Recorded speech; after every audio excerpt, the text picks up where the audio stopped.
Hello guys, welcome to our channel The Physiopath Stalker Part 3. Chapter 11 Part 1. शादी का फैसला। Hello दोस्तों, the psychopath stalker chapter 11 में आपका स्वागत है। उम्मीद करती हूँ आप लोग अच्छे होंगे। स्माइल। तो चलिए कहानी में आगे बढ़ते हैं। डॉक्टर ने जब मुझसे कहा टीह्योंग के दो रूप है, मुझे उनकी बात पर भरोसा नहीं हुआ। एक इंसान के दो रूप कैसे हो सकते हैं, तो वह मुझे समझाते हुए कहने लगी। फोन डॉक्टर, वह लड़का खुद को तभी पहचान पाता है जब वह तुम्हारे साथ होता है छाया, तुम्हारे अलावा कोई उसकी मदद नहीं कर सकता। फोन में, हाँ डॉक्टर, मैं भी आपको यही बात बताना चाहती थी कि जिस तरह से हमने एक साथ मिलकर अपना दिन अच्छे से गुजार लिया, वह पूरी तरह से एक सामान्य व्यक्ति था। सही तरीके से बात और व्यवहार करता रहा। वह मनोरोगी जैसा भी नहीं लग रहा था। फोन डॉक्टर, सुनो छाया, वह अपना दूसरा किरदार जल्द ही भूल जाएगा, लेकिन इसकी कोई गारंटी नहीं है। मैं चाहती हूं कि तुम हमेशा उसके साथ रहो। हाँ, मैं कोशिश करूंगी, कहकर मैंने कॉल कट की और अंदर जाकर बिस्तर पर वापस सोचते हुए सोने लगी। तभी मैंने देखा टीह्योंग का हाथ मेरे पेट पर चला गया और पीछे से धीमी भारी सी आवाज में, क्या हुआ छाया, बहुत परेशान लग रही हो, टीह्योंग ने कहा। मैंने उसका हाथ हटाकर कहा, कुछ नहीं, बस टीह्योंग बोला, क्या तुम्हें मुझसे कोई परेशानी है? मैं उसकी ओर मुड़ी और उसका चेहरा प्यार से सहलाकर कहा, तुम मेरे लिए कभी कोई परेशानी नहीं हो सकते। वह खुशी से मुस्कुराया और बस चुपचाप मुझे देखता रहा। मैंने उसकी आंखों में आंखें डालकर पूछा, क्या हुआ? फिर टीह्योंग ने मेरा हाथ थामा और कहा, तुम वादा करती हो कि तुम मुझे कभी नहीं छोड़ोगे? उद्धरण चिन्ह। उसकी इस बात पर मैं कुछ देर के लिए शांत रही और सोचने लगी, क्या कहो, ये हमारा साथ कब तक रहेगा मुझे ही नहीं पता। नहीं पता कि तुम ठीक होकर मुझे ही भूल गए तो मैं तुम्हारे साथ बिताए पल भूल भी पाऊंगी या नहीं। मैं ज्यादा ही सोचती हूँ, हो सकता है हम हमेशा साथ रहे। यही सोचकर मैं मुस्कुराती हुई बोली, जाहिर तौर पर मैं वादा कर सकती हूँ, लेकिन कहता हुआ वह मेरी ओर आंसू भरी आंखों से देखने लगा। मैंने उसका हाथ कंसकर पकड़ते हुए कहा, लेकिन लोग वादे तब करते हैं जब उन्हें पता होता है कि शायद वो किसी दिन इसे पूरा नहीं कर पाएंगे। अपना सर सहलाकर वह बोला, तुम्हारा क्या मतलब है छाया? मैं उसे प्यार से समझाते हुए बताने लगी, देखो, क्या तुम सांस लेने का वादा करते हो? टीह्योंग ने मेरी ओर सवाली निगाहों से देखते हुए कहा, नहीं, किसी के लिए भी जीवित रहने के लिए सांस लेनी जरूरी है। मैं मुस्कुराकर बोली, बिल्कुल, यही मेरा जवाब है। तुम बिल्कुल मेरी सांसों की तरह हो। मुझे तुम्हारे साथ रहने का वादा करने की जरूरत नहीं है। मेरा जिंदा रहने के लिए तुम्हारा मेरे साथ होना बहुत जरूरी है। तुम मुझे अपनी सांसों की तरह प्यार करते हो, कहकर वह खुशी से मेरे ऊपर चढ़ गया और प्यार से मेरा माथा चूमा। मैंने उसकी किस का जवाब दोनों के लिए टीह्योंग के होंठों पर छोटी सी किस की और हंसती हुई करवट बदल कर लेट गई। अपने होंठों पर हाथ रखता हुआ वह निराश स्वभाव में बोला, अरे ये क्या था? ये तो इलीगल है छाया। मैं हंसी और उठकर उसे नीचे लेटाती हुई उसके ऊपर बैठ गई। टीह्योंग मुझे फटी आंखों से देखने लगा। ओह माय गॉड छाया। मुझे उसकी हालत देख और जोर से हंसी आने लगी। तभी वह बोला, अब ये गलत है। मुझे कुछ अजीब एहसास हो रहा है, तुम्हारे इरादे नेक नहीं लग रहे छाया। वह ऐसे कहता हुआ और भी ज्यादा प्यारा लग रहा था। जैसे किसी छोटे बच्चे को देखकर प्यार आता है, वही प्यार उसको देखकर आ रहा था। फिर मैंने प्यार से कहा, ओह क्यूट, ठीक है, मुझे नीचे उतरने दो। क्या तुम सच में उतरना चाहती हो? कहता हुआ उसने अपना छोटा सा चेहरा बनाया। मैंने धीमे से कहा, हाँ, चलो सही समय का इंतजार करें। वह उठकर बैठ गया और मेरे दोनों हाथ थाम कर बोला, मैं वास्तव में बहुत ही खुश नसीब हूं कि मुझे तुम जैसी लड़की मिली। आई लव यू छाया। मैंने मुस्कुरा कर कहा, टीह्योंग तुमसे प्यार करती हूं मैं भी, आई लव यू टू। तभी वह हड़बड़ाहट में उठकर खड़ा हो गया और कहने लगा, मुझे अब जाना होगा छाया, मेरे माता पिता के वापस आने का समय हो गया है। उसकी बात सुन मुझे याद आया, डॉक्टर ने कहा था कि टीह्योंग के माता पिता मर चुके हैं। फिर वह किसके बारे में बात कर रहा है? मैं जल्दी से उठकर खड़ी हुई और कहा, तो क्या मुझे किसी दिन आपके माता पिता से नहीं मिलवाओगे तुम? यदि तुम इससे सहमत हो तो तभी मिलवाना। टीह्योंग मुस्कुराकर कहने लगा, ओ बिल्कुल, क्यों नहीं। मैं आऊंगा और तुम्हें ले जाऊंगा जल्द ही, अपने माता पिता के साथ रात के खाने के लिए। और फिर टी ह्योंग हड़बड़ाहट करने लगा। ठीक है, अलविदा कर कर वह वहां से चला गया। मैं भागकर दरवाजे पर गई और कहा, हाँ, अलविदा, पर वह पहले ही जा चुका था। ऐसे ही समय बीतता गया और हमारा साथ यूं ही चलता रहा। हम एक दूसरे से मिलते बातें करते। धीरे धीरे दिन बीतते गए। टी ह्योंग के साथ मेरा रिश्ता और भी मजबूत हो गया था। हमारी विदेशों में भी साथ साथ यात्राएं होती रहीं। यहाँ से वहाँ हम साथ में घूमते रहे। हम एक साथ अपनी जिंदगी का आनंद से जी रहे थे। साथ में खेलना, साथ में हंसना, मानो जैसे मैं अपनी जीवन के सबसे अच्छे पल जी रही थी। ऐसे ही 8 महीने बीत गए। हम एक दूसरे के साथ बहुत खुश थे और एक दूसरे की जिंदगी का एक जरूरी हिस्सा बन चुके थे। फिर टी ह्योंग ने और मैंने शादी करने का फैसला किया। मुझे ऐसा लग रहा था जैसे मानो मैं कोई सपना जी रही हूँ। हम अपना जीवन खुशी और सुखी तरीके से जी रहे थे। तभी मैंने टी ह्योंग से उसके घर वाले से मिलने को कहा। टी ह्योंग ने अपने घर में परिवार के साथ डिनर करने का भी फैसला कर लिया था। वह बहुत ज्यादा खुश था। इतना समय हमने साथ बिताया लेकिन टी ह्योंग में कोई बदलाव नहीं आया, जैसे वह अपना दूसरा रूप भूल चुका था। मैं इस बात से बहुत खुश थी। टी ह्योंग ने मुझसे शादी का वादा करते हुए एक अंगूठी पहनाई। हाँ, अब टी ह्योंग मेरी जिंदगी बन गया था। मेरा प्यार, मेरी जिंदगी, जो था बस वही था। वह अब साइकोपैथ नहीं रहा था। वह पूरी तरह से नॉर्मल इंसान बन चुका था। फिर एक दिन रात के समय करीब 8:00 टी ह्योंग ने मुझे घर के नीचे बुलाया। मैं तैयार होकर नीचे आई। वह नीचे गेट के पास ब्लैक कोट सूट में खड़ा मेरा वेट कर रहा था। नीचे आकर जैसे ही मैंने उससे देखा, मैं उसे देखती रह गई। वह बहुत ही ज्यादा हैंडसम लग रहा था। उसके पास जाकर, what a handsome man you are, मैंने धीमी आवाज में कहा, जिसे सुनकर वह शर्माता हुआ बोला, you are too beautiful my love. मैं हंसते हुए कार में बैठी और हम लोग निकल गए। चैप्टर 12 पार्ट 1, इंतजार की राहें। हेलो दोस्तों, द साइकोपैथ स्टॉकर चैप्टर 12 में आपका स्वागत है। उम्मीद करती हूँ आप लोग अच्छे होंगे। स्माइल। कहानी में आगे बढ़ने से पहले मैं कुछ कहना चाहूंगी। अगर मेरी कहानी में आपको कहीं भी कमी लगती है या लगता हो कि मुझे अपनी लेखनी में और सुधार लाने की ज़रूरत है तो प्लीज़ कमेंट करके ज़रूर बताएं, ताकि मैं आपके लिए और भी डिटेल में आपके पसंदीदा तरीका से कहानी लिख सकूं और आप लोग भी उसका आनंद ले सके। चलिए कहानी में आगे बढ़े। कार में बैठे हम लोग एक घर के पास रुके। टी ह्योंग कार से उतरता हुआ बोला, छाया, यही वह जगह है जहां मैं रहता हूँ। मैं कार से उतरी और देखने लगी। ये बहुत ही सुंदर है, मैंने टी ह्योंग की ओर देखकर कहा। उसका घर सच में बहुत ही प्यारा था। टी ह्योंग मुझे खुश देखकर मुस्कुराता हुआ बोला, अंदर आओ। हम घर के अंदर आए। बिना कुछ कहे वह सीधा मुझे अपने कमरे में ले गया। कमरे में जाकर मैंने उसका कमरा देखा तो वो पूरी तरह बिखरा हुआ था। मैंने टी ह्योंग की ओर देखकर कहा, वाह टी, तुमने मुझे बताया नहीं कि तुम एक कलाकार हो। उसका कमरा पूरा पेंटिंग से भरा पड़ा था, हर तरफ बस रंग ही रंग नजर आ रहा था। टी ह्योंग शर्मा कर बोला, ज्यादा कुछ नहीं, बस ऐसे ही बना लेता हूँ। मैंने कमरे में रखी उसकी पेंटिंग्स देखी। वे बहुत ही ज्यादा खूबसूरत थीं। तभी मेरी नज़र एक टेबल पर पड़ी, जहां एक डेस्क पर बहुत सारे चेक रखे हुए थे। प्रत्येक चेक $8,000 से अधिक के थे। मैं वह चेक उठाती हुई टी ह्योंग से बोली, क्या तुम पागल हो? इतनी रकम रखते हो? इतने सारे चेक रखते हो यार, बताओ, तुम रकम ट्रांसफर क्यों नहीं करते? मैं उसकी ओर आश्चर्य से देख रही थी। क्या ये वही टी ह्योंग है जो कभी साइकोपैथ हुआ करता था? तभी टी ह्योंग मेरे पास आकर हल्के शब्दों में बोला, मैं हर समय के लिए कलाकार नहीं हूँ, लेकिन बहुत सारे व्यवसाय और राजनेता कभी कभी अपनी कला बनवाने के लिए मुझसे मिलने आते हैं। मैं कभी उनसे पैसे नहीं मांगता, वे अपनी संतुष्टि के अनुसार मुझे भुगतान करते हैं। मैं बिल्कुल चुप चौंकती हुई उसकी ओर देखकर बस बातें सुन रही थी।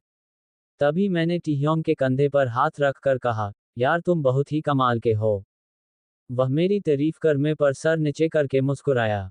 अचानक मुझे याद आई कि मैं तो यहाँ टी ह्योंग के पेरेंट्स से मिलने आई थी। मैंने सारी बातों को छोड़कर टी ह्योंग से कहा, अच्छा, तुम्हारे माता पिता कहाँ हैं? वह मुझे देखकर सोचता हुआ बोला, रुको मैं देख कर आता हूँ, तुम यही रहना। मैं कमरे में बैठी उसका इंतजार करना लगी, और वहां रखी सभी चीजों को देखकर मुझे टीह्योंग पर प्राउड फील हो रहा था। मैं कुर्सी पर बैठी सोच रही थी। अब वह बिल्कुल ठीक हो गया है। मुझे गर्व है टीह्योंग पर कि वह इतना टैलेंटेड है, और खुद पर भी कि उसके मुश्किल समय में मैंने उसका साथ दिया, और आज मैं उसके बिना एक पल भी नहीं रह सकती। उम्मीद करती हूँ कि हम हमेशा साथ रहेंगे। तभी 5 मिनट बाद वह वापस कमरे में आया। वह माँ और पिताजी अभी तक नहीं लौटे हैं। निराशा के साथ उसने कहा। क्या? कहाँ से? मैंने कुर्सी से खड़े होकर हैरानी से टीह्योंग की ओर देखकर पूछा। मन ही मन मेरे दिमाग में यही चल रहा था कि अगर टीह्योंग ने डिनर रखा है पेरेंट्स से पूछकर, तो वह उसे छोड़कर कहाँ चले गए। आओ मेरे साथ, कहता हुआ मेरा हाथ पकड़कर वो मुझे एक कमरे में ले गया। कमरे में ले जाकर उसने कहा, देखो, वो नहीं आए। उसने दीवार पर लगी 2 तस्वीरों की ओर इशारा किया। वे बहुत समय पहले एक यात्रा पर गए थे, और अभी तक नहीं लौटे हैं, लेकिन मुझे पता है वे जल्द ही वापस आने वाले हैं। वे जानते हैं कि उनका बेटा उनका इंतजार कर रहा है। मैं चुपचाप किसी मुतरी की तरह उस तस्वीर की ओर देख रही थी। ये वही तस्वीर थी जो डॉक्टर ने मुझे दिखाई थी। यही उसके असली माता पिता हैं। मैंने उसकी आशा भरी मुस्कान की ओर देखा, जिसे देखकर मेरे आंसू टपक पड़े, और मैं कुछ बोल ही नहीं पा रही थी। न मैं उसके सामने रो सकती थी और न ही उसे सच बता सकती थी। मेरा गला भारी हो गया था। मैं बस उसे सीने से लगाकर कहना चाहती थी, और कहना चाहती थी कि वह अब नहीं है। मैं ही उसकी सब कुछ हूँ, लेकिन नहीं जानती थी वह इस सच को सहन भी कर पाएगा या नहीं। वह अब भी यही सोचता है कि उसके माता पिता वापस आएंगे। क्या हो रहा है यह मुझे लगा था कि टीह्योंग अब बिल्कुल ठीक हो चुका है, पर मैं उसके अंदर चल रहे इस दर्द को कैसे नहीं पहचान पाए। तभी वो मुझे खींचकर किचन में ले गया, और फ्रिज के दरवाजे के ऊपर से एक तस्वीर निकाली। मेरी तरफ मुस्कुराहट से देखता टीह्योंग बोला, देखो, मेरी माँ ने जाने से पहले इसे लिखा था। मैंने उसके हाथ से तस्वीर ली और देखी। यह उसके बचपन की तस्वीर थी, और उस पर लिखा था, मेरे बच्चे को फल पसंद हैं। मैंने तस्वीर को देखकर अपनी आंसू भरी आंखों से टीह्योंग की ओर देखा, तभी वह खुशी से बोला, उन्होंने इसे लिखा था जाने से ठीक पहले। आप जानते हैं, मैं निशब्द थी, उसकी मासूमियत को देख रही थी। उनकी मृत्यु ने टीह्योंग के दिमाग पर बहुत ज्यादा बुरा प्रभाव डाला था। वह इस बात को अभी तक नहीं मान रहा था कि उसके माता पिता नहीं रहे। मैंने उसकी हालत देख ठान लिया कि इसे ठीक करने की जरूरत है, इससे पहले कि बहुत देर हो जाए। पर आखिर कैसे? Chapter 13 part 1। क्या तुम वही हो? हेलो दोस्तों, द साइकोपैथ स्टॉकर चैप्टर 13 में आपका स्वागत है। उम्मीद करती हूँ आप लोग अच्छे होंगे। स्माइल। कहानी में आगे बढ़ने से पहले मैं कुछ कहना चाहूंगी। अगर मेरी कहानी में आपको कहीं भी कमी लगती है, या लगता हो कि मुझे अपनी लेखनी में और सुधार लाने की ज़रूरत है, तो प्लीज़ कमेंट करके ज़रूर बताएं, ताकि मैं आपके लिए और भी डिटेल में आपके पसंदीदा तरीका से कहानी लिख सकूं और आप लोग भी उसका आनंद ले सके। चलिए कहानी में आगे बढ़े। मुझे जल्द ही कुछ न कुछ करना था, पर उससे पहले जरूरी था यहाँ से निकलना, वो भी बिना टीह्योंग को दुख पहुँचाए। मैंने टीह्योंग की ओर देखा तो वह तस्वीर को देखकर किसी मासूम की तरह मुस्कुरा रहा था। अम्मा, टीह्योंग, मुझे लगता है कि मुझे अब निकल जाना चाहिए, अपना गला साफ करते हुए मैंने कहा। टीह्योंग ने मेरी हाथ कसकर पकड़ा और कहा, थोड़ा इंतजार करो। मुझे लगता है कि वे आज रात लौट रहे हैं। मैं घबराहट से कांपने लगी थी, क्योंकि मैं उसका दर्द महसूस कर पा रही थी। मेरी आंखें आंसुओं से भरी पड़ी थी, पर मजबूरन मैं उसे यह आंसू नहीं दिखा सकती थी। मैं धीरे से अपना हाथ छुड़ाते हुए उसके करीब गई, और उसके गाल पर एक किस दिया, फिर बाय कहकर अपने आंसू साफ करती हुई वहां से चली गई। घर के बाद मैंने पहले चेंज किया, फिर सोने के लिए बिस्तर पर लेटी। जैसे ही मैं अपनी आंखें बंद करती, टीह्योंग का वह मासूम चेहरा मेरी आंखों के सामने आ जाता था। मैं उसके ख्याल ने सो ही नहीं पा रही थी। तब मैंने किचन में जाकर कॉफ़ी बनाने का फैसला लिया। किचन जाकर मैंने कॉफ़ी बनाने रखी, और फ्रिज से बोतल निकालकर पानी पीने खड़ी हो गई। तभी अचानक किचन की लाइट चली गई। पूरे किचन में अंधेरा हो चुका था। सिर्फ गैस पर रखी कॉफ़ी की आग ही थोड़ा कुछ उजाला कर रही थी। मैंने जल्दी से बोतल फ्रिज में रखी और गैस पर रखी कॉफ़ी के पास जाने के लिए कदम बढ़ाया। इतने में किसी ने गैस बंद कर दी। अब पूरे किचन में अंधेरा गुफ हो चुका था। डर की वजह से मेरे पसीने छूटने लगे और न ही मेरे कदम बढ़ पा रहे थे। मुझे महसूस हो रहा था कि किचन में मेरे अलावा भी कोई दूसरा मौजूद है। बिना आवाज करते हुए मैं धीरे से दरवाजे की ओर जाने लगी। तभी दो हाथ मेरी कमरे पर आए और खींचते हुए मुझे दीवार से लगा दिया। मैंने चिंकने के लिए जैसे ही अपना मुंह खोला, उसने अपना एक हाथ मेरे मुंह पर रखकर अपनी हथेली से कसकर मेरा मुंह बंद कर दिया। डर की वजह से मेरी पूरा बॉडी बहुत ही बुरी तरह से कांपने रही थी। उस अजनबी का चेहरा मेरे चेहरे के बहुत करीब था, लेकिन अंधेरा काफी होने की वजह से मैं उसके देख नहीं पा रही थी। मैं उसकी सांसें बहुत ही अच्छे तरीके से सुन सकती थी। उसकी अजनबी की सांसें काफी गहरी और भारी चल रही थी। उस शख्स का मेरे इतना करीब होना मुझे डरा रहा था, और साथ ही उसका मुझे यूं छूना एक अपनापन सा एहसास भी दिला रहा था। काफी देर तक वह शांत मुझे पकड़ा खड़ा रहा। मैंने हर मुमकिन कोशिश की खुद को छुड़ाने के, पर नाकाम रही। फिर वह धीरे से एक नोकदार चाकू मेरी गर्दन पर लाया और भारी आवाज में बोला, तुम मुझे वहां अकेला छोड़कर क्यों आई? यह आवाज तो टी ह्योंग की है। उसकी आवाज सुन मेरा डर थोड़ा कम हुआ। मैं उसका हाथ अपने मुंह से हटाती हुई बोली, मुझे नींद आ रही थी, इसलिए मैं घर आ गई। मेरी बात सुनकर वह जोर जोर से बुरी तरह हंसने लगा और चाकू को मेरी गर्दन पर गड़ाता हुआ कहने लगा, क्या मैं तुम्हें इतना पागल लगता हूँ? तुम्हें नींद आ रही थी और यहाँ तुम कॉफी बना रही हो। नहीं टीह्योंग, है ये बात नहीं है, प्लीज इसे हटाओ, मुझे दर्द हो रहा है। डरते हुए मैंने कहा। वह मुस्कुराकर बोला, जैसे तुम मेरे पेरेंट का वेट किए बिना ही चली गई थी, मुझे भी इतना ही दर्द हुआ था। मैं खुद को बचाने की कोशिश कर रही थी कि तभी मेरा हाथ किचन में रखे एक बर्तन पर गया, जिसमें पानी रखा था। बिना देर करते हुए मैंने वो बर्तन उठाया और उसका पानी टीह्योंग के मुंह पर फेंका। जैसे ही मैंने वह पानी उसके मुंह पर फेंका, वह वही बेहोश हो गया। मैं वहां खड़ी गहरी सांसें लेने लगी। डर से मेरे पसीने छूट रहे थे और गले से खून भी। मैं टीह्योंग को जमीन पर गिरा देख यही सोच रही थी, क्या ये वही टीह्योंग है जिसके साथ मैंने 8 महीने बिताए, और मैं उसका ये रूप ही नहीं देख पाए। कोष्टक। मैं सोच में अपना सर पकड़कर टीह्योंग के पास बैठ गई। फिर मैंने टीह्योंग को वहां से अपने कमरे में ले जाकर लेटा दिया और अपने घाव पर पट्टी करके उसके बराबर में सो गई। अगले दिन सुबह 8 बजे मैं गहरी नींद में सो रही थी। तभी मुझे एहसास हुआ कोई बहुत ही प्यार से मुझे उठा रहा है। मैंने अपनी आंख खोली और देखा टीह्योंग अपने एक हाथ में कॉफी का मग लिए दूसरे हाथ से मेरे बालों को प्यार से सहलाता हुआ कह रहा था, उठो छाया, सुबह हो गई। मैं 1 मिनट के लिए शांत हो गई और सोचने लगी, किया जो कल रात हुआ वो टीह्योंग को याद नहीं है किया। अपना शक दूर करते हुए मैंने उससे कहा, तुम कब आए? वह हंसा। इस बार वह मासूम सी हंसी हंस रहा था, पर उसकी यह मासूम सी हंसी मुझे डरावनी लगने लगी थी। हंसते हुए वह बोला, मैं कल तुम्हारे साथ ही तो आया था, क्या तुम्हें याद नहीं? हमने डिनर करा और साथ में घर आए। मैं उसकी बात सुन समझ चुकी थी टीह्योंग की मेंटल हेल्थ अब और ज्यादा बदतर होती जा रही थी। ओह हो, शायद मेरी याददाश्त कमजोर हो गई है। तो क्या तुम्हारे पेरेंट आए थे रात? टीह्योंग मेरी ओर देखने लगा और बोला, मुझे लगता है तुम्हारी तबीयत ठीक नहीं है छाया, तुम्हें कुछ याद ही नहीं। वह लोग कल आ नहीं पाए, तुमने मेरे साथ रुककर वेट करा, फिर हमने ही डिनर करा और घर आए। मैंने हिचकिचाते हुए कहा, हो। तभी उसने मेरी गर्दन पर हाथ रखकर चिंता भरे स्वभाव में कहा, छाया ये क्या है और कैसे हुआ? जैसे ही टीह्योंग ने मेरी गर्दन पर हाथ रखा, मुझे रात की वो डरावनी दुर्घटना याद आने लगी। मैंने जल्दी से उसकी हाथ हटाया और डरते हुए कहा, वो रात किचन में दरवाजे लग गया था अंधेरे में। वह गहरी सांस लेकर मुझे डांटता हुआ बोला, क्या छाया सही से काम करा करो, और अब तुम रात में कहीं नहीं जाओगी, किचन में भी नहीं। और चलो नाश्ता करो, 8:30 हो रहे हैं। मैं हड़बड़ाहट में उठी, क्या 8:30 हो रहे हैं? ओह नो, मुझे जाना है। टीह्योंग ने मेरा हाथ पकड़ा और बैठाकर अपने हाथ से मुझे नाश्ता कराने लगा, फिर बोला, कहाँ जाना है?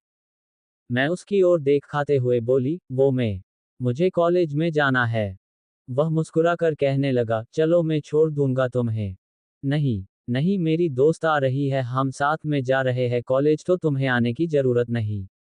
कहकर मैं तैयार होने के लिए बाथरूम जाने लगी। वह में सर हिलाते हुए बेड से उठा। ठीक है, जब तुम आ जाओ तो मुझे कॉल करना, मैं आ जाऊंगा। कहकर मुझे बाय बोलता हुआ अपने घर के लिए निकल गया। तैयार होकर मैं घर से निकली और सीधा डॉक्टर के पास गई। डॉक्टर डी को केबिन में जाकर मैंने उन्हें कल रात हुई सारी बात शुरू से बताई। मैंने उन्हें रोते हुए कहा, मैंने सोचा मैंने उसे ठीक कर दिया। मैंने सोचा कि मैंने उसकी मनोरोगी दूर कर दी, लेकिन असल वजह ही कुछ और थी। डॉक्टर मुझे समझाते हुए बोली, तुम शांत हो जाओ छाया, तुमने एक महान काम किया है। मैंने उनकी और अपनी लाल सुर्ख आंखों से देखा और कहा, महान? किस तरह की महानता? मैं उससे प्यार करती हूँ डॉक्टर, और उसे इस दर्दनाक स्थिति में नहीं देख सकती। वह हर रोज किसी ऐसे व्यक्ति का इंतजार कर रहा है जो कभी वापस नहीं आएंगे। डॉक्टर शांत स्वभाव में बोली, लेकिन अगर जबरदस्ती कोशिश की गई तो वह अपना पूरा मानसिक स्वास्थ्य खो सकता है।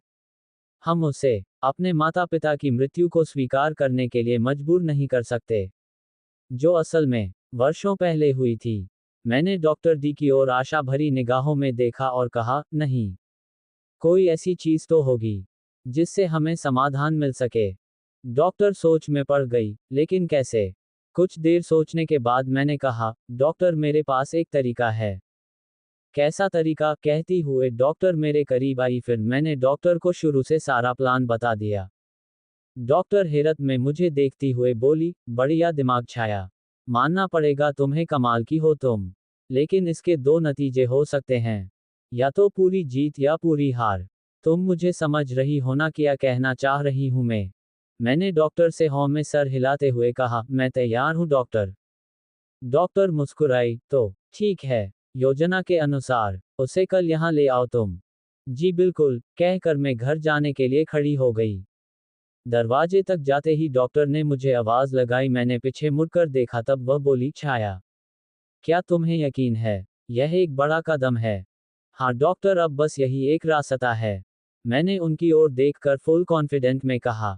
घर आकर मैंने टी ह्योंग को कॉल लगाई और उसके घर आने को कहा। कुछ देर बाद ही टी ह्योंग घर आ गया था।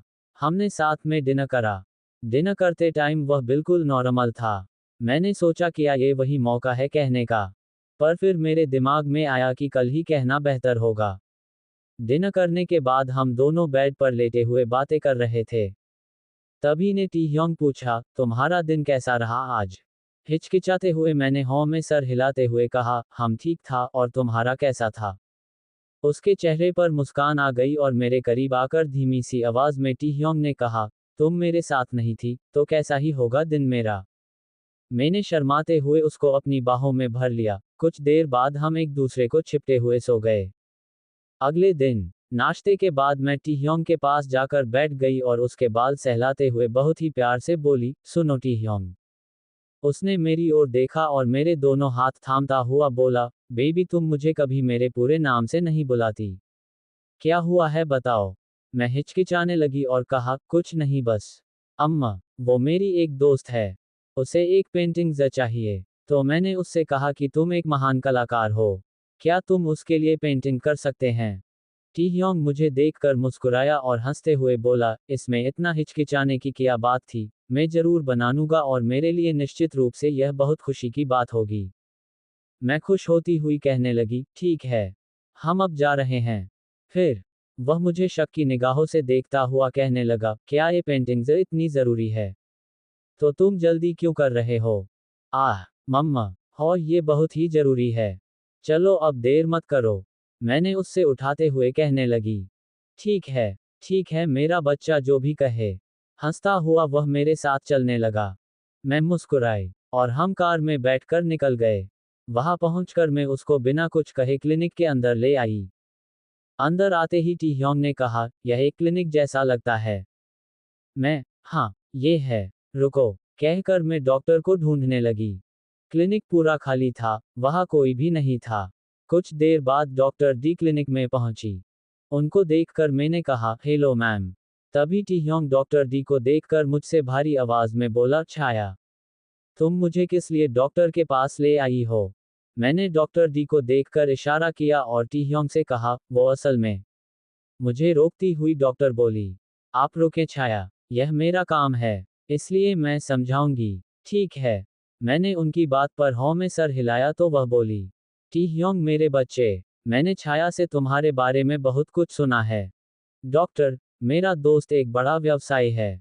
उसे बुद्ध की एक पेंटिंग चाहिए। पेंटिंग कैसी होगी, इसका एक नमूना यहाँ है, क्या तुम इसे पेंट कर सकते हैं? टी ह्योंग ने मुस्कुराकर मेरी ओर देखा, फिर मिस डी से कहा, जरूर मैम। इस दुनिया में अभी भी ऐसी कोई पेंटिंग नहीं है जिसे टी ह्योंग नहीं बना सकता। फिर भी मुझे यकीन नहीं है कि आपके दोस्त को ये पसंद आएगा या नहीं। लपा फिर भी मैं कोशिश कर सकता हूँ। डॉक्टर डी ने हॉम में सर हिलाया और कहा, देखो वहाँ उस कमरे में कैनवास और पेंट तैयार है। टी ह्योंग ने मेरा हाथ थाम कर कहा, ठीक है, मैं अब शुरू कर रहा हूँ। छाया तुम यहीं रुको, मैं 2 घंटे के बाद वापस आऊंगा। मैंने उसकी ओर एक प्यारी सी मुस्कान दी और कहा, all the best T Hyeong. कमरे में जाकर टी ह्योंग ने ब्रश लिया और पेंटिंग करना शुरू कर दिया। मैं और डॉक्टर डी केबिन में बैठे थे और अपने अगले कदम की योजना कर रहे थे। डॉक्टर डी मुझसे बोली, छाया, अगर वह मना कर देता है तो क्या करेंगे हम? मैंने डॉक्टर डी को दिलासा देते हुए कहा, बिल्कुल नहीं, वह ऐसा नहीं करेगा। वह पहले विकल्प को मना कर देगा, इतना तो पता है मुझे। पर दूसरे को मना नहीं कर पाएगा। और अगर ऐसा हुआ भी उसने मना करा फिर, तो मैं उसे मना लूंगी, वो होकर ही देगा। 2 घंटे के बाद टी ह्योंग ने पेंटिंग्स तैयार कर ली थी। वह हमें आवाज लगाकर पेंटिंग्स को देखता हुआ बोला, आशा है कि उन्हें ये पसंद आएगी। मैं और डॉक्टर डी कमरे में आई और टी ह्योंग की बनाई पेंटिंग्स देखने लगे। उसकी पेंटिंग देखकर हम बिल्कुल हैरान हो गए थे। ये बिल्कुल असली लग रही थी। Chapter 14 part 1 plane. हेलो दोस्तों, द साइकोपैथ स्टॉकर चैप्टर 14 में आपका स्वागत है। उम्मीद करती हूँ आप लोग अच्छे होंगे। स्माइल। तो चलिए कहानी में आगे बढ़ते हैं। जैसे ही मैंने टी ह्योंग की देखी, मैं उसकी पेंटिंग देखकर हैरान थी। ये सच में बिल्कुल असली लग रही थी। बहुत ही ज्यादा खूबसूरत। डॉक्टर डी ने टी ह्योंग के कंधे पर थपथपाते हुए खुशी से कहा, तुम असली कलाकार और कमाल के हो मेरे बच्चे टी ह्योंग। टी ह्योंग शर्माते हुए मुंह नीचे करके बोला, यह मेरी खुशी से बनाया हुआ है मैम। तभी डॉक्टर डी ने मुझे इशारा करा। मैंने उन्हें देखकर अपना सिर हिलाया। फिर डॉक्टर डी बोली, रुको, मुझे ये पेंटिंग अपने दोस्त को भेजने दो। टी ह्योंग शांत बैठा था और बस मुस्कुरा रहा था। डॉक्टर डी ने पहले पेंटिंग की फोटो ली और उसको सेंड करा। 1 मिनट बाद डॉक्टर डी कॉल पर बात करने लगी। फोन कॉल पर डॉक्टर डी। फोन, हाँ डेविड। हाँ, हाँ, हे भगवान, ओह वह सचमुच पेंटिंग का कलाकार है। फोन, क्या? नहीं, नहीं, वो कभी पेमेंट नहीं मांगता। आप अपनी संतुष्टि के अनुसार कर सकते हैं, जितना देना चाहे। फोन, वो, आहा, सच में, यह अद्भुत है। रुको मैं उसे बताता हूँ। डॉक्टर डी ने टी ह्योंग की ओर देखकर कहा, उन्हें तुम्हारा खाता नंबर चाहिए। वह 10 लाख का भुगतान करना चाहते हैं तुम्हारे लिए। उनका खुशी से दिमाग खराब हो गया है। वह बहुत खुश है। टी ह्योंग चौंकता हुआ बोला, क्या? नहीं नहीं, मैं इतनी बड़ी रकम स्वीकार नहीं कर सकता। मुझे माफ करें। तब डॉक्टर डी कहने लगी, टी ह्योंग, यह आपकी अद्भुत कलाकृति के लिए उपहार है। प्लीज इसे स्वीकार करो, अन्यथा वो निराश हो जाएंगे। तभी टी ह्योंग चेतता हुआ भारी आवाज में बोला, मैंने कहा, यह असंभव है। मुझे माफ करें, मैं इतनी बड़ी रकम नहीं ले सकता। टी ह्योंग को चेतता देख डॉक्टर डी कॉल पर कहने लगी। फोन, हाँ, डेविड, असल में वह स्वीकार नहीं कर रहा है। इतनी बड़ी रकम। तभी टी ह्योंग बीच में बोला, मैम, मैं खुश हूं। अगर आपका दोस्त खुश है तो इसके लिए भुगतान करने की कोई जरूरत नहीं है। टी ह्योंग को ऐसी कहता देख मैं जल्दी से बोली, रुको, रुको, मेरा मतलब है, क्या कोई दूसरा रास्ता नहीं है? सबकी बात सुनकर कॉल पर डॉक्टर डी कहने लगी। फोन, हाँ, हाँ, ठीक है, हाँ, मुझे पता है कि वह इसे स्वीकार कर लेगा। रुको मैं उसे बताती हूँ। डॉक्टर डी टी ह्योंग से प्यार से बोली, टी ह्योंग, उनके पास एक पूरा आइलैंड है और उनका अपना रिजॉर्ट है। वह चाहते हैं कि आप वहां जाएं और सभी सुविधाओं और सेवाओं का मुफ्त में आनंद लें। टी ह्योंग अपना सर सहलाते हुए बोला, आपका दोस्त बहुत महंगी बात कर रहा है मैम। मुझे इतना महंगा रिटर्न स्वीकार करते हुए अच्छा नहीं लग रहा। मैं सोच रही में थी, उसे दूसरा विकल्प स्वीकार करना ही होगा। अब मुझे कुछ करना होगा। मैंने कहा, ताए, बेबी सुनो, मुझे लगता है तुम्हें दूसरा विकल्प स्वीकार करना चाहिए। टी ह्योंग मुझे देखकर बोला, और तुम ऐसा क्यों सोचती हो छाया? मैं पहले खामोश रही, फिर अपना गला साफ करती हुई बोली, हाँ, मैं वहां जाना चाहती हूँ। चलो 2 या 3 दिन वहां रुकते हैं। और मुझे लगता है कि तुम मिस्टर डेविड का अपमान कर रहे हो, प्लीज दूसरा विकल्प स्वीकार कर लो। टी ह्योंग मुझे देखकर मुस्कुराया और मिस डी से बोला, 2 दिन। ठीक है, मैं 2 दिन के लिए तैयार हूँ। मैं खुशी से उछल पड़ी और टी ह्योंग से जाकर लिपट गई। फिर डॉक्टर डी मिस्टर डेविड से बात पूरी की और कॉल कट करके बोली, ठीक है तो आप दोनों कल जा रहे हैं। मैं टी ह्योंग को देखकर बोली, कल नहीं, परसों। तब उसने मेरा हाथ पकड़ा और कहा, छाया तुम जो कुछ भी कहती हो, मुझे वह स्वीकार है। फिर हम दोनों डॉक्टर डी से इजाज़त लेकर घर आ गए।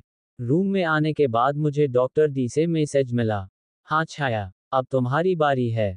मैंने मैसेज देखने के बाद एक गहरी सांस ली, क्योंकि यह सब योजना का हिस्सा था। और टी ह्योंग के पास जाकर कहा, टी सुनो। टी ह्योंग मेरी ओर देखकर बोला, हाँ माय लव बोलो। मैं पहले जरा सा हिचकिचाई, जिसको देखकर टी ह्योंग ने कहा, यहाँ बैठो और आराम से बताओ क्या बात है। अगर तुम्हारे मम्मी पापा लौट आए तो क्या होगा जब तुम वहां के लिए निकलोगे। टी ह्योंग के पास बैठते हुए मैंने कहा। मेरी बात सुनकर वह सोच में पड़ गया और घबराता हुआ बोला, ओह नो, नहीं, नहीं, मैं कहीं नहीं जा रहा हूं कहीं। मैंने उसका हाथ प्यार से थामा और कहा, आह, मैं यही कहना चाहता थी। तो क्यों न तुम उन्हें एक लेटर लिख दो। वह मुझसे बोला कर सोचता हुआ बोला, कैसा लेटर था, किस लेटर की बात कर रही हो तुम। उद्धरण चिन्ह। मैं आराम से बैठकर उसे समझाते हुए कहने लगी, देखो, मेरे पास एक योजना है। तुम उन्हें एक अच्छा लेटर लिखो और उन्हें उसी लैंड पर जाने के लिए कहो। और हॉल लेटर के साथ 2 टिकट रखने मत भूलना। टी ह्योंग मुस्कुराता हुआ खुशी से बोला, यह एक बहुत ही बढ़िया विचार है छाया। मुझे गर्व है कि मैं तुमसे प्यार करता हूँ। वे बहुत खुश होंगे और हैरान भी होंगे, दोनों। खुशी से वह मुझे गोंद में उठाकर घूमने लगा। उसको इतना खुश देख मैं भी बहुत खुश हो गई थी। हम दोनों साथ मिलकर खुशी से डांस करने लगे। अब एक नई शुरुआत होने वाली थी। मैं इस बात से काफी खुश थी, पर अंदर ही अंदर एक डर मुझे खाए जा रहा था। अगर मेरे प्लान का असर उल्टा हुआ तो टी ह्योंग की मेंटल हेल्थ और ज्यादा खराब न हो सकती थी। लेकिन ये कदम उठाना उतना ही जरूरी था। मेरा यह फैसला या तो पूरी खुशी दे सकता था या पूरा गम। अब जो होना था वह सिर्फ ही एक बार होना था। ये पल पल के दुख से अच्छा था एक बार का गम। मैंने अपने आप को हर चुनौती के लिए तैयार कर लिया था। Chapter 15 part 1, Thai island. Hello दोस्तों, द साइकोपैथ स्टॉकर चैप्टर 15 में आपका स्वागत है। उम्मीद करती हूँ आप लोग अच्छे होंगे। स्माइल। तो चलिए कहानी में आगे बढ़ते हैं। टी ह्योंग खुशी से, मैं लेटर लिखूंगा, अब घर जाकर, वो भी 2 टिकटों के साथ, कहते हुए वह फिर अपने घर के लिए चल दिया। मैंने उसके जाने के बाद अपने आंसू पोंछे। मैं खुश थी उसे खुश देखकर, लेकिन नहीं जानती थी आगे क्या होगा। क्या ये खुशी रह भी पाएंगी या नहीं। हजारों सवाल थे मेरे मन में और जवाब जल्द ही मिलने वाला था। परसों, जिस दिन हम जा रहे थे, टी ह्योंग ने एक लेटर लिखकर अपनी मेज पर रखा। और वो सच में बहुत खुश और उत्साहित था। हमने एयरपोर्ट से फ्लाइट पकड़ी और वहां से चल दिए थाई आइलैंड। वहां पहुंचने में हमें लगभग 1 दिन लगा। हम एक होटल में गए और सामान स्टाफ को दिया। थोड़ी देर बाद मैंने टी ह्योंग से बाहर घूमने चलने को कहा। वह मेरी बात में हामी मिलाता हुआ होटल से बाहर आया। हम दोनों वहां मजे से घूम रहे थे कि तभी मैंने टी ह्योंग के गले से लगते हुए कहा, वाह टी ह्योंग, ये कमाल की जगह है। उसने मुझे कंसके से गले लगाया और कहा, हाँ, ये सच में कमाल की जगह है। पर मैं सोच रहा हूँ। मैंने उसकी ओर देखा और कहा, क्या सोच रहे हो तुम। उसने प्यार से मेरे बाल सहलाए और बोला, हमारी वजह से। मिस्टर डेविड ने इस पूरे लैंड को खाली रखा अपने पास, बस उस पेंटिंग से खुश होकर। मेरा मतलब किसी अन्य व्यक्ति को यहाँ नहीं आने दिया, सिर्फ ही हम ही है यहाँ। वह अपने व्यवसाय में घाटा पैदा करने में इतनी दिलचस्पी क्यों रखते हैं। मैंने अपना गला साफ किया और कहा, हमम। तो क्या हुआ, ये सिर्फ तुम्हारी बेहतरीन कला के इनाम की वापसी है। और अब तुम ज्यादा सोचना बंद करो। टी ह्योंग मुस्कुराता हुआ बोला, हाँ ठीक है, ज्यादा नहीं सोच रहा हूं मैं। वैसे, ये कमाल का है, सचमुच। कुछ देर बाद, छोटे कद और गोरे रंग का एक आदमी हमारे पास आया। टी ह्योंग मुझे देखकर बोला, छाया मुझे लगता है कि वह मिस्टर डेविड हैं।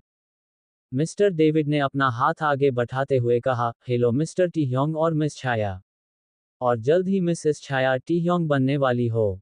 टी ह्योंग ने मिस्टर डेविड से हाथ मिलाते हुए एक सवाली मिजाज की मुस्कुराहट में कहा, तुम्हें कैसे पता चला कि वह मेरी होने वाली पत्नी है? मैंने अपनी आंखें मिस्टर डेविड की ओर फैलाई और इशारा करा। मिस्टर डेविड हिचकिचाते हुए बोला, ओम डॉक्टर डी ने मुझसे कहा था ये।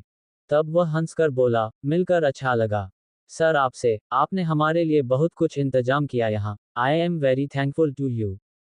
श्रीमान डेविड मुस्कुराए, ठीक है टी ह्योंग, आप यहाँ सुविधाओं का आनंद ले सकते हैं।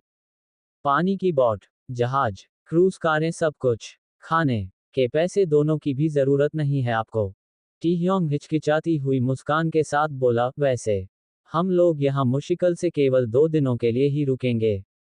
मिस्टर डेविड ने हाँ में सर हिलाया और वहां से जाते हुए कहा, जैसी आपकी इच्छा।